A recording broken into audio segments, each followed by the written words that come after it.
Today we're looking at the topic of bilging amidship. So normally, if the ship forms a hold, should I say, the ship has a hole just here. Okay, firstly, our example is going to be on a box-shaped vessel, which is very easy to work on. So assuming that our ship is length long, like this side to this side, it's length long, and it is immersed in water with some draft of D underwater, and what it has, it's some first, second, up to third, and there's a mid water compartment. What else do we have? This is a side view of our ship, so it's this thing. And now what is happening? Our ship get bilged, or there is a hole here. So if there is a hole here, what is going to happen? Water is going to flood in. So on this small middle apartment, it will be filled with what? It will be filled with water. What is happening with this water? This water, what it does, it's getting in our ship till it fill all this apartment, this mid apartment. Then our ship, because of water in, it loses something called buoyancy. A buoyancy is a force that keeps ships, or should I say every floating object floating. Okay, so it's kinda push out the water, and that's it keep it floating. This is just simple for force of buoyancy. So if water comes in, the water is supposed to be outside for it to let the ship float. So if the water comes in through that hole to that water compartment, it's now lost buoyancy. So if buoyancy is lost, so our ship loses a force that makes it float. Remember that our ship is didn't change its weight. It didn't change its weight. Remember, if for a ship to float, two forces are balancing each other. Obviously, there is there are two forces that balancing for a ship to float. The first one, obviously, it's going to be G, gravity pulling down, and it's going to be buoyancy pushing it up. Okay, these forces should always be equal for a ship to float. Okay, so just because water went in, meaning we have lost buoyancy.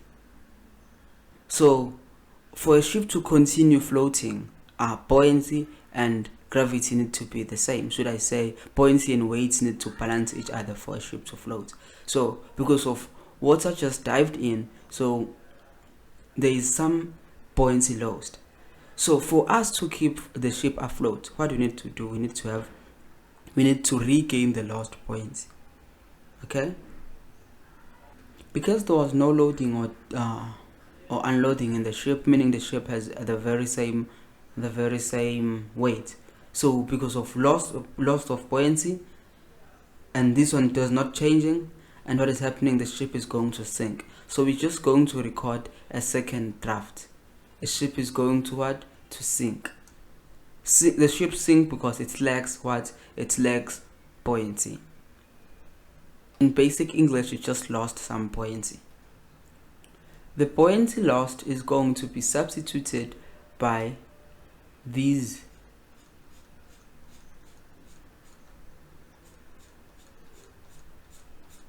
So the buoyancy that we just lost through a hole or a bilge that just happened is going to be compensated by these other compartments that are intact meaning no water coming in. So these ones which are not bilged or not having a hole, they are going to serve as our buoyancy gained. Since the ship lost buoyancy, we just said it's going to sink, it's going to have experienced a change in its draft. So a change in draft are just represented in this case as an X.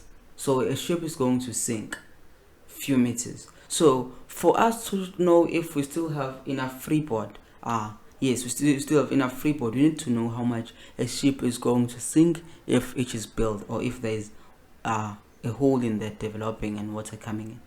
Remember, just because water here are coming in and out, this water that just went in do not serve or do not add any part on the weight of the ship.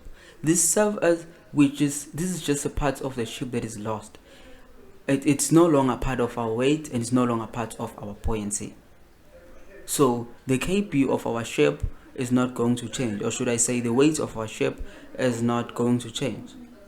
What else? We are to know how much we are going to sink, we need to know also how the length of our compartment, midship compartment, of which I call it length 1. Length, the length with big L is for the length for the whole ship, and L1 is for length of the midship compartment that is bilged. So because we want to keep our ship afloat, or should we want to keep our ship floating, we need to conserve buoyancy. So we need to keep buoyancy not changing, even though we just lost buoyancy, but we need to keep our buoyancy the same. So that's why we're going to compensate with other buoyancy gains. So in simple terms, I meant to say, for a ship to continue floating, it needs to conserve its buoyancy. So what it means to conserve buoyancy, it simply means that buoyancy lost should equal to buoyancy gain. Okay, what is the buoyancy that we just lost?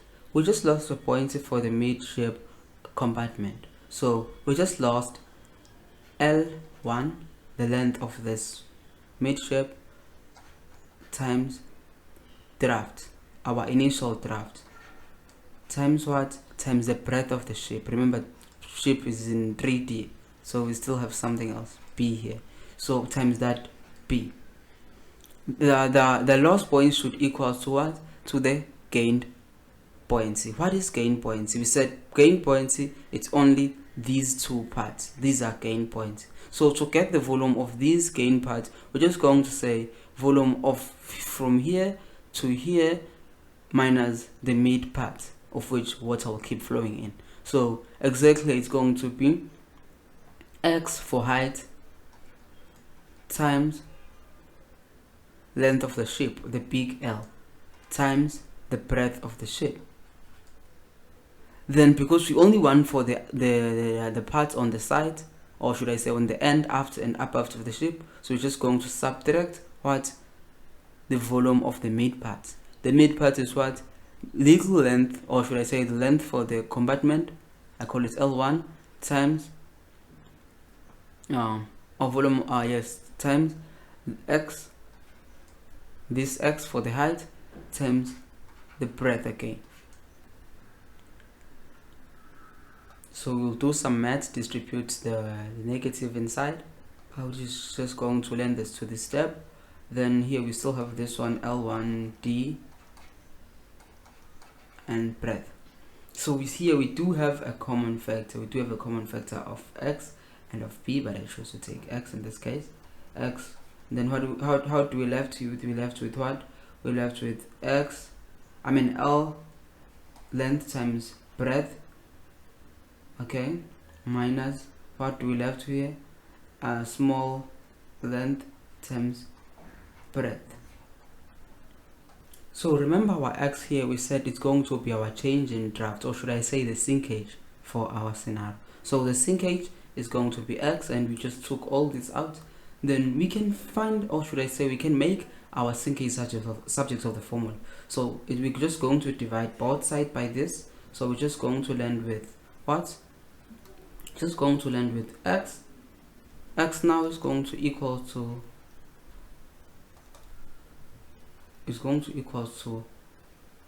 this one divided by this, of which is L 1 times draught, initial draught times breadth of the ship, all over what? This one we divided, okay?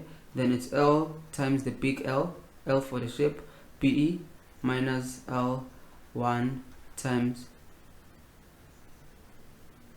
P. So from this, there's something that we can notice. L1 times D times, or should I say length of the ship, and what's this? Length of the whole ship, its draught and breadth. What that gives us? It's a volume. Volume what? Oh, it's the small length. Then this length and what? Draught, the height, and what? And the breadth. That gives us the volume of what? Of the last buoyancy. So now we can deduct from our math that the sinkage is going to equal to length d, b of which is the lost buoyancy, volume of the lost buoyancy, all over, what is this one on the denominator? To understand this on the denominator, I'll need to do another drawing of the ship looking at the top view. Assume this is our boxed ship vessel. This is our boxed ship vessel. So this is going to be our B for breadth, and this one is going to be the length of the ship itself. Length, I should have used L, and this one is going to be from here to here. It's going to be the small length. So length times breadth, the big length, is going to be the area of the ship. So if area of the ship minus what? Minus the area of this one. So it simply means that it's the area of the intact water plane area. The intact one, this one is not intact, it's the bilged one. So the intact, it's the rest of the area that has no water. So it simply means that to get the sinkage, you need to get the volume of the last buoyancy, which is this numerator part, and on the denominator, it's area of the intact water plane. So it's simple, it's intact water plane area. So to get the sinkage of the ship after bilging, we need to take into account volume of the lost buoyancy over intact water plane area. This is how the formula of sinkage is born. It's simply read as the sinkage is equal to volume of the lost buoyancy over an area of an intact water plane area.